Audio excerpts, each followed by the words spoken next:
Bismillahirrahmanirrahim. Assalamu alaikum. I welcome you all to the lecture number 14th for the course of Computer Networks and Data Networking. My name is Engineer Jafar Ali and I'm your instructor for this course. So this is the first part for today's lecture.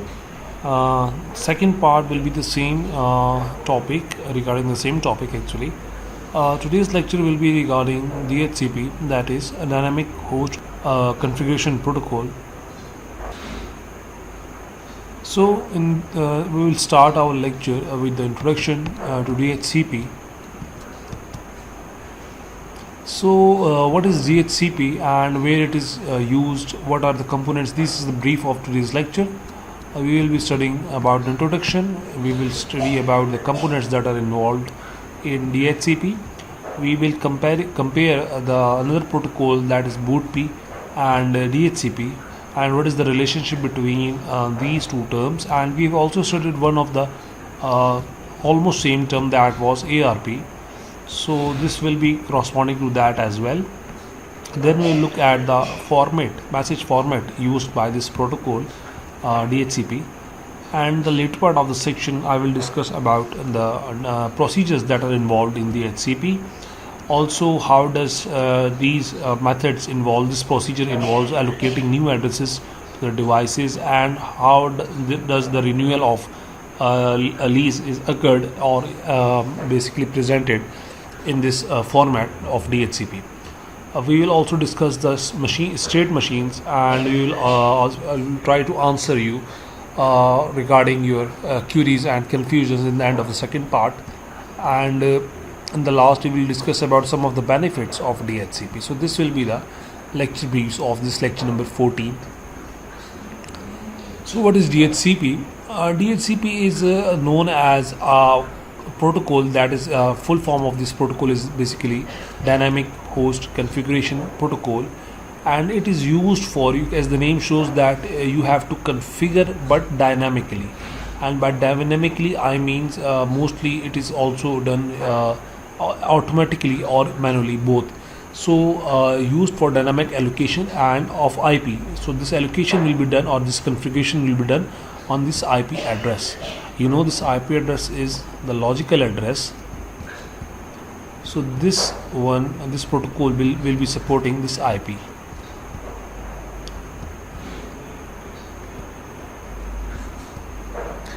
So it allows the user, or for a specific host, so that he can configure the parameters according to himself from a DHCP server towards a host.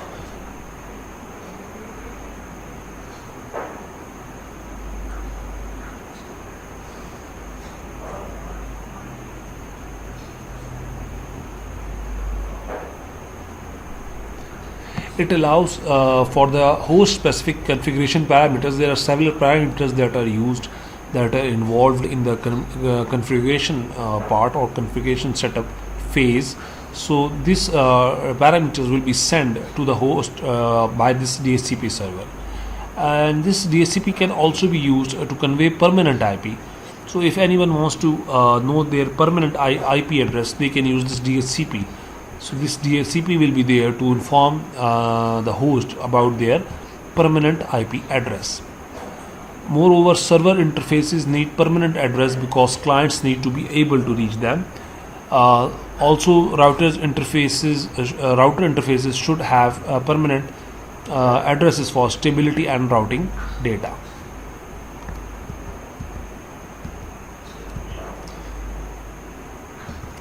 So this dynamic host configuration protocol provides the configuration parameters to internet host. In other words, let's talk about the components of major components of this DHCP.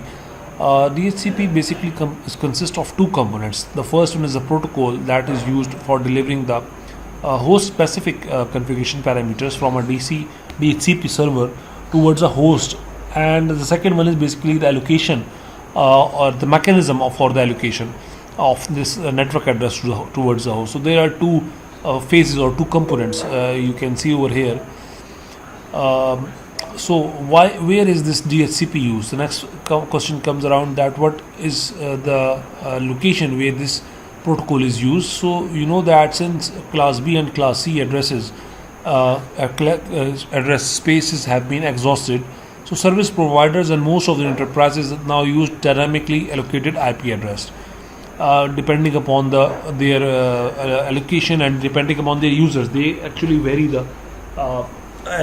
they actually allocate the IP address dynamically instead of static allocation. They do it dynamically. So this is used because of the ease of getting an IP address, as it was opposed to the manually configuration of the IP address. So this also involves the client configuration. You know that it is simplified using this dynamic allocation because it specifies an option to obtain an IP address, you can say. So this is mentioned over here, all the details. So since not all the customers simultaneously uses the internet at the same time, so this is the key benefit and the key feature for us to pick the item, and we can use the same IP address towards another user, and this is known as dynamic host routing protocol. It uses the same IP address for different user for a short period of time, and then releases it for someone else so that he can use it. So, for example, use of a poly used on a poly campus on our 802.11, that is a standard for IEEE for specifically wireless network, where many students, faculty, and staff members use their wireless cards for access to the poly campus network. And once they have used it, they basically in the end of the determination process of that service activity, they actually terminate it by releasing their IP address. So that IP address will be again allocated to some other user, and this is the beauty of this DHCP, that other client, another user can use the same IP address at the different time which you are using right now. Now, what is the relevance of this DHCP to your wireless and mobile networking? So this is the same phenomena. For example, if an end user or an host only runs the client ends of the application, for example a web browser but not a web server, specifically only a web browser. For example, he is surfing something, and for example he uses Outlook to download the email address delivered to a PC user's incoming mail server, not all the mail server itself, just for the messages, not the server. Similarly, he can use the Windows PC to have some FTP clients but not the FTP server. So you see that we are using the files, not the servers. This is the beauty of this DHCP. And in the end of end host can simply connect to the same network at any point of attachment, obtain the specific network address, and then start receiving information. And once he receives that information and he wants to terminate his session, he can just release the same IP address, and then another user can join in by using the same IP address that was allocated dynamically by this protocol. Now, what is the dynamically obtained address sufficient for such host? Why is this scenario? Because you know that due to the shortage of this IP address, this phenomenon needs to be happen. If not at that time, it is the need of that time, because the IP addresses were not that much of available as compared to the users. So because of such, host only can make outgoing calls, and when such an end host initiates a call, or you can say originate a call or a TCP connection, actually I have also discussed the connection establishment message with you in the class. So the called server receives the IP packet from the calling host with the host new temporary address, and hence it can return send the caller back the requested data. So it receives the IP address specific request for from an IP address, and it responds back to the same IP address. So it must be kept in mind that if you have requested for some data, so do not disconnect or terminate your session unless and until you have received your data, because it may be possible that another party, another user can join in the same network by using the same IP address, and then he or she will receive your data that you have asked for in some time before. So these hosts do not receive the incoming calls. For example, no one calls them. Therefore, such an end host do not need a permanent address.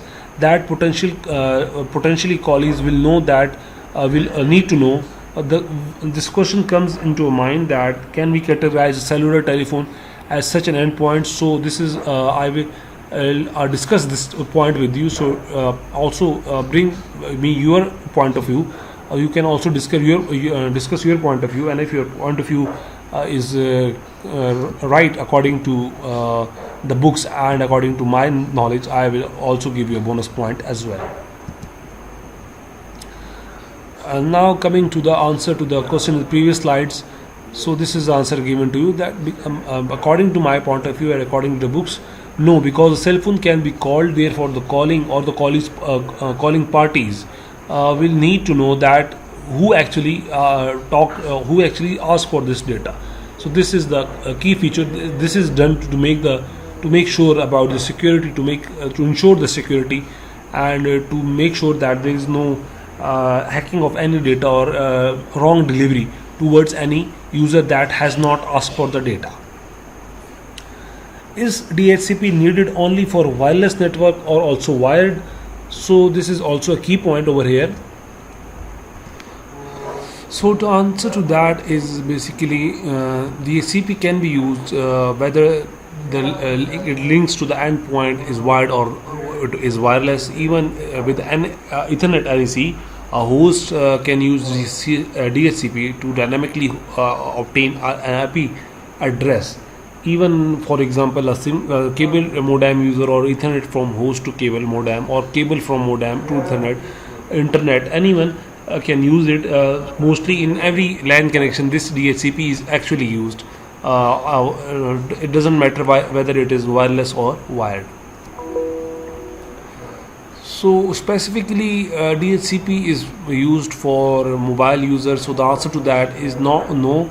DHCP is not designed to handle the mobility factor by itself. So there is another entity that is known as the location management, and here comes two of the most important points.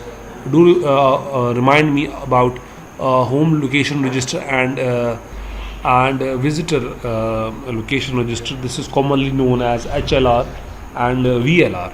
So this mobility is entertained by the VLR and HLR. We will discuss about these two terms in the coming class, inshallah. Do remind me about this as well. So this location management is done by different other bodies.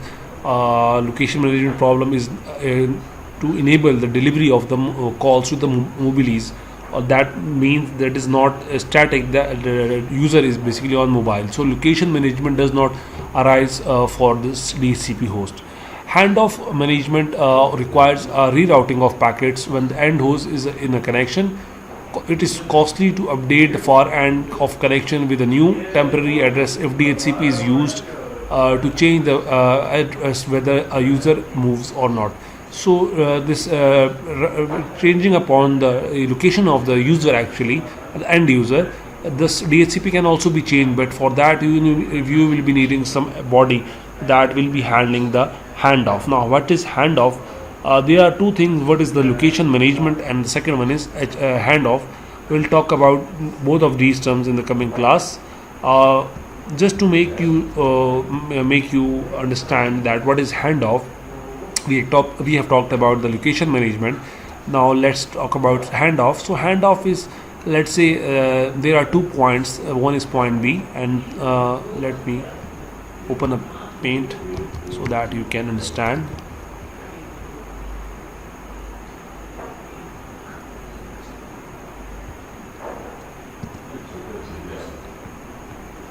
So for example, this is your user A, or this is your base station, and this is another base station, and I'm telling you about the handoff procedure. What is handoff? There are several kinds of handoff, but generally I am talking about a simple handoff. So this is your let's say you first you was connected you were connected with this base station 1, and this is base station 1, and this is base station 2, and you were receiving all the components and the IP address using this access point. For example, call it access point or base station, anything that you are connected with, and you are receiving the control messages from this side. Then you move from this side and you make your new location over here. So now you will be connected to this base station or this access point.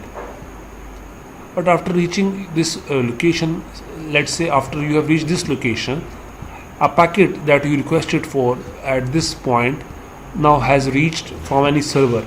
Now you are not present over here, you are gone from here, you have left actually this place.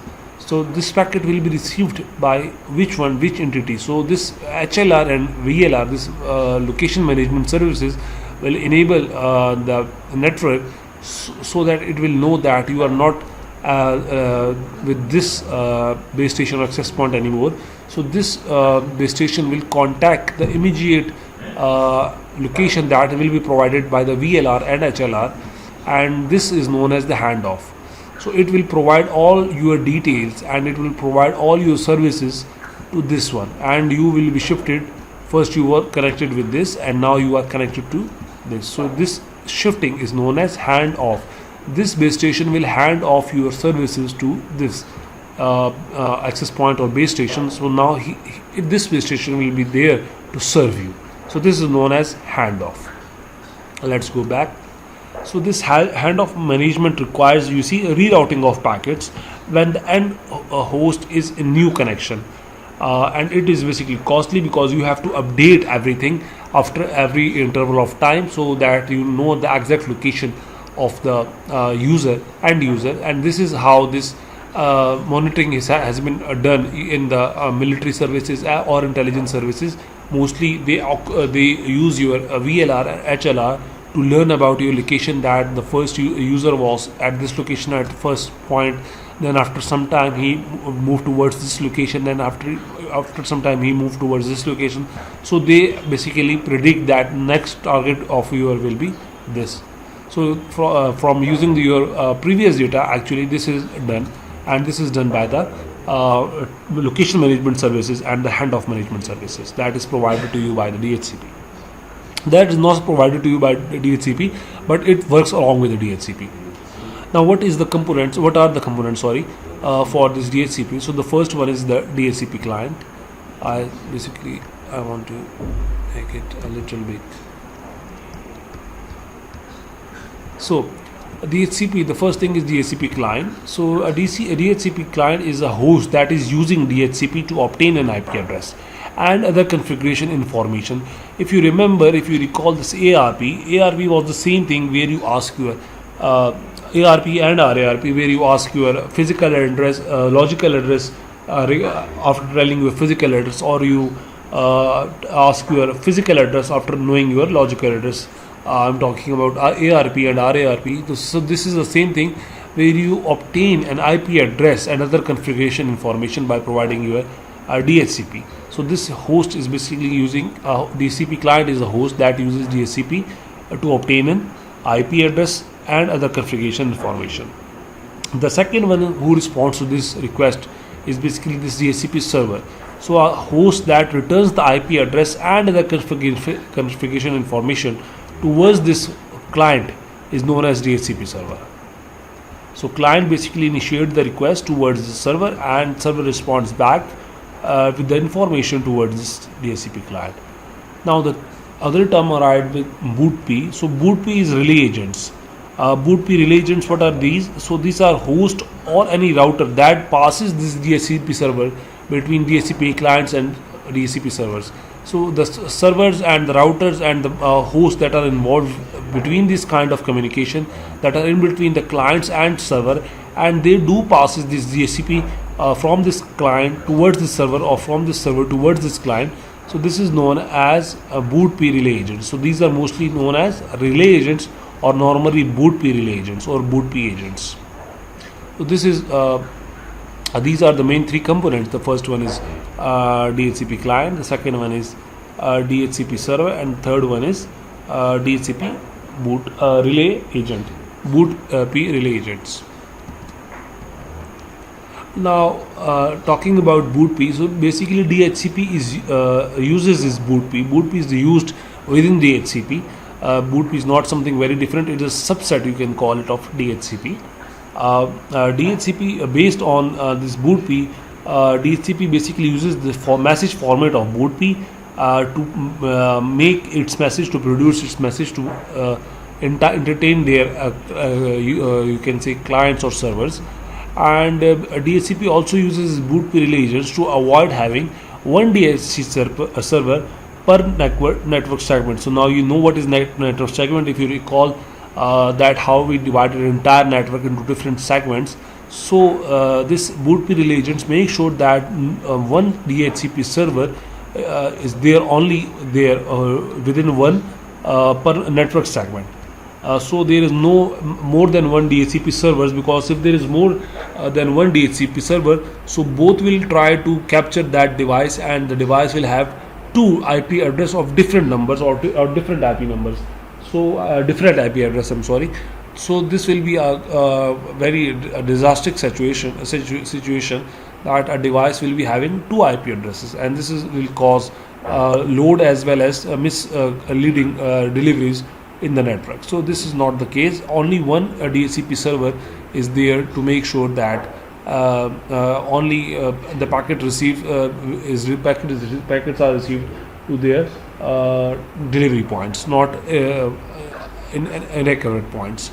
So BootP uses this bootstrap host, and the first operation is to that you have to get to the Ethernet and the IP address for itself and the address of a server, and then you have to boot and the bottom a boot file name. So these three things are required. The first thing is basically you have to get the Ethernet and the IP address for itself, and the next thing is basically the address of the server, and the last thing is the boot file. So three things are there: IP address for itself, the address of the server, and the boot file name.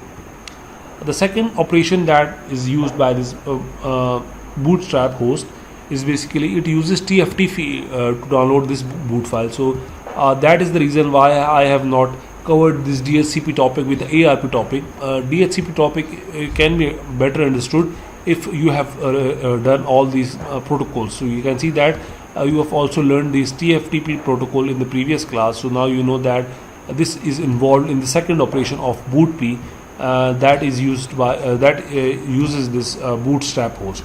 So in this protocol DHCP, this TFTP is also used to download that boot file, because you know that this boot file will be on the server. You cannot download it without connecting to the server. So first thing, you have to download it from the server. You have to connect to the server. So how do you connect to the server? Using this TFTP protocol. Now at the end, this BootP uses UDP, and you can see that there are two ports given to you. The first port is for the server port, and the second one is for the client.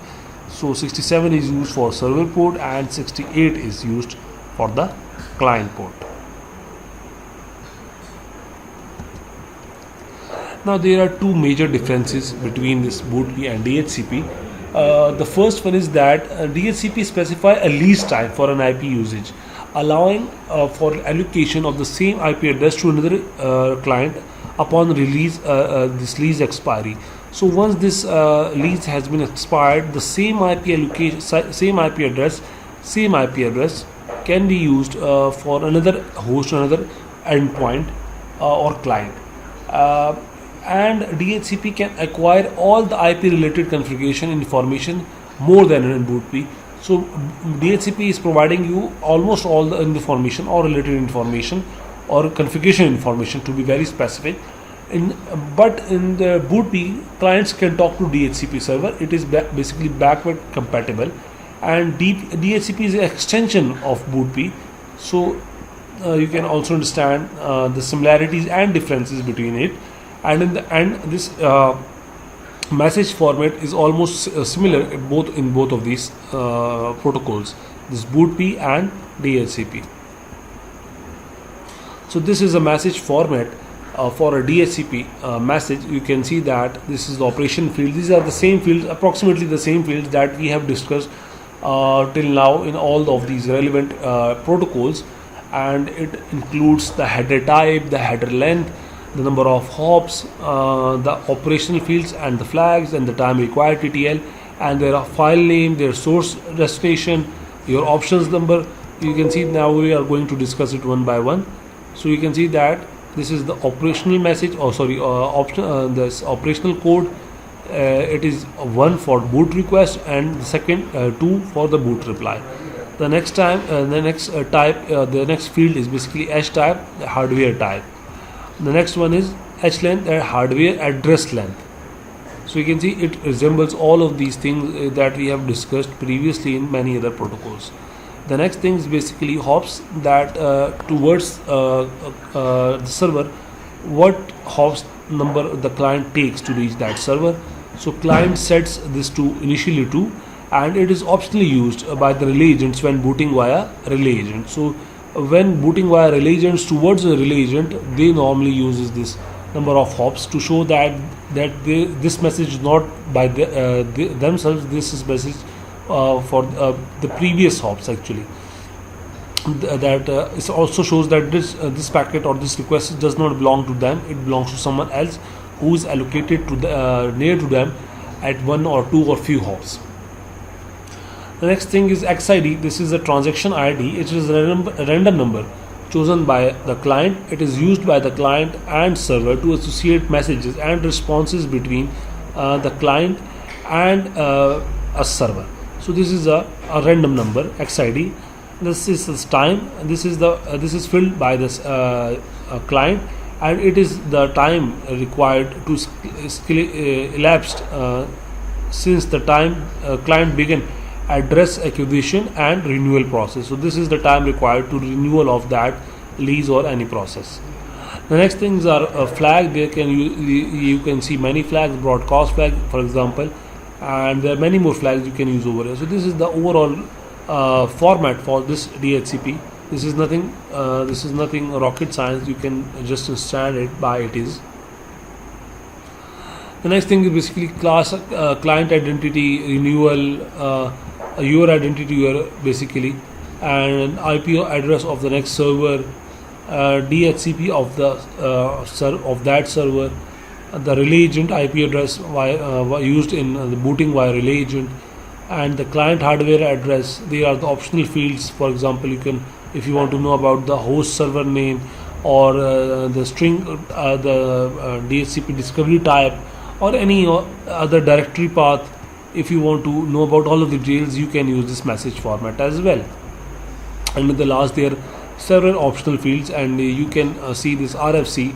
This is request for commands 1533. So this was there, which included many of the optional fields. If you want me to upload it, do comment in the videos so that I know that you want me to upload these RFCs as well. I will be uploading these RFCs. If anyone wants to learn more, he can contact me or just comment in the video below in the comment section, so that I will be knowing that you want to see this RFC 1533. And in RFC 1533 you can see these other optional fields that you can use while using a DHCP server. This is a very cool protocol.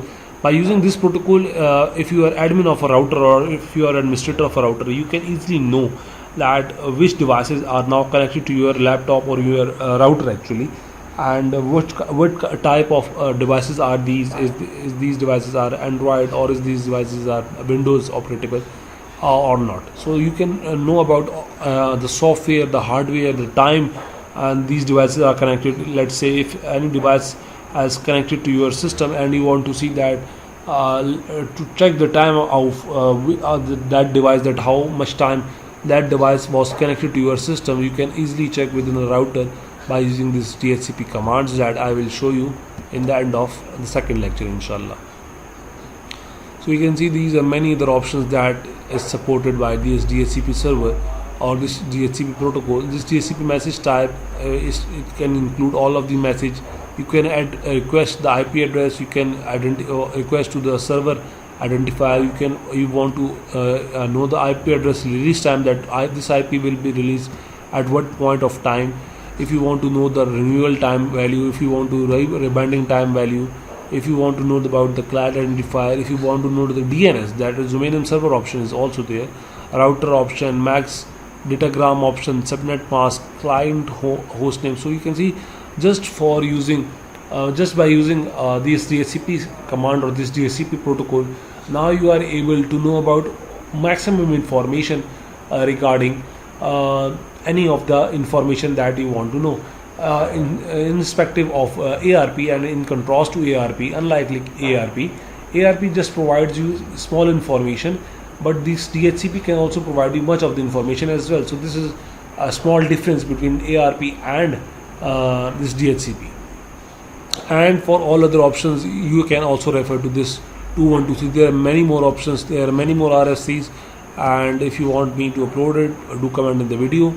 And now question arises in my mind, which I will leave to you. Besides obtaining IP address dynamically, does this DHCP server offer any other functionality? What do you think? If you see that this DHCP providing any other functionality, do let me know that which type of servicing it is providing, what type of functionalities it is providing other than obtaining this IP address dynamically. This DHCP, these are the types of DHCP messages. The first one is DHCP discover, and it is basically broadcasted by the client to locate the available servers. The next one is DHCP offer.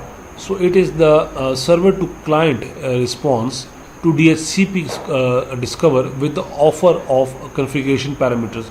So DHCP offer basically offers it configuration parameters, the information of configuration parameters, and in response to that offer, the user can request, or the client can request to accept that offer.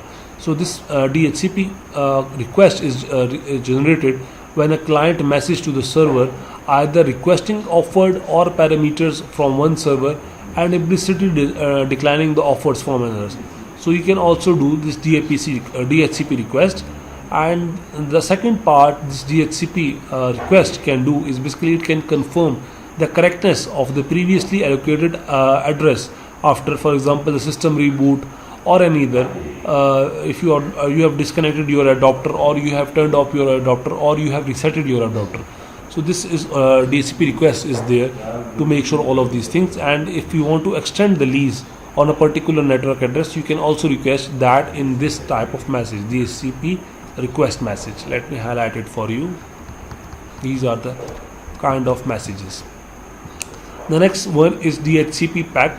So this is basically client to server to client with configuration parameter. This is a message by a server towards a client with all of the configuration parameters. It can include communicated or committed any of the network address. The next one is basically DHCP not acknowledgement, and it is also basically initiated by the server towards the client to show that there is the network address is not available, or it is incorrect, or the lease is expired. If it is not trying to provide information, it will respond back with DHCP not acknowledgement or NAC. The next one is DHCP decline. So DHCP decline is basically a client to server indication a network address is already in use.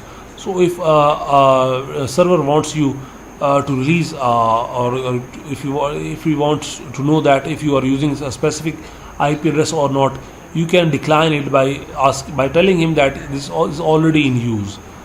The next one is DHCP release, and this is basically a client to server message, and it basically cancels the remaining lease. So this is basically client to server. If any user wants to make sure that the IP is released just after a specific period of time, he can request a release for that IP address, and that user will be entertained accordingly. And in the last, there is another message type that is known as DHCP inform. So this is a client to server message, and it asks only for the local configuration parameters and not important or any other extra information.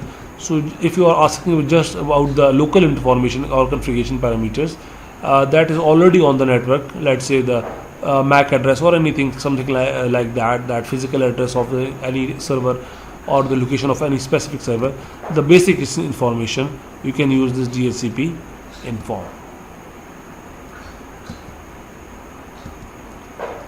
So this is all about the first part of this DHCP. In the second part, we will discuss about the operation of this DHCP server, that how this DHCP actually performs and how does this actual DHCP actually operates within your network. I'll see you in the next part. If you have any question regarding today's this section, you can ask me directly in the class, or you can contact me on my email as well as on the portal or on the WhatsApp group as well. I'll see you in the second part. That's all for the first part. Thank you. Allah Hafiz.